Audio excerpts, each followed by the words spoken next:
चुलामा तुइनलाई रिप्लेस गरेर पुल बनाउने भन्ने अर्का साम्पाङज्यूले बनिसकेपछि अहिले क्युआरबाट सहयोग पनि दामादाम उठाउन थालेको छ, जसबाट चाहिँ अहिले धेरै जस्तो क्युआरहरू फेक क्युआरहरू पनि इन्फ्लुएन्सरहरू अथवा विभिन्न कन्टेन्ट क्रिएटरहरूले सेयर गरेको छ भनेर उहाँले यहाँ जानकारी दिनुभएको छ। यहाँ हेर्न सक्नुहुन्छ, यो पोस्टमा पनि तपाईँले देख्न सक्नुहुन्छ, माथितर्फ राखेको छु, त्यसमा पनि हेर्न सक्नुहुन्छ, त्यहाँनिर बताउनु भएको छ।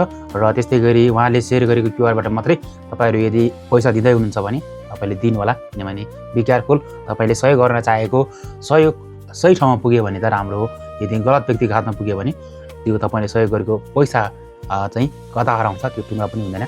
त्यही कारणले मैले पनि सक्दो सहयोग गरेको छु। हुन त सहयोग गरेको चिज चाहिँ सकेसम्म मलाई फ्ल्याक्स गर्न मन लाग्दैन अथवा बन्न मन लाग्दैन, जति सक्छ त्यति सहयोग गर्ने हो। तपाईँहरूले पनि यो भिडियो हेर्दै हुनुहुन्छ भने प्लिज तपाईँहरूले केही रकम छ भने, तपाईँहरूले एक्स्ट्रा बचिरहेको रकम छ भने तपाईँले सहयोग गर्न सक्नुहुन्छ। सहयोग नै धर्म हो। त्यस्तो ठाउँमा तपाईँले यदि त्यस्तो तुइनबाट यात्रा गरेर कतिजनाको त्यहाँबाट ज्यान गयो होला, त्यस्तो ठाउँमा यदि पुल बनायो भने हामीलाई ठुलो पुण्य हुनेछ। तपाईँहरूको सानो सहयोगले ठुलो काम गर्यो भने त्यो नै हाम्रो लागि ठुलो पुण्य हुनेछ। त्यसैले सहयोग गर्नु भएको छैन भने तपाईँले सहयोग गर्न सक्नुहुन्छ। मैले उहाँको पोस्ट नै राखिदिएको छु।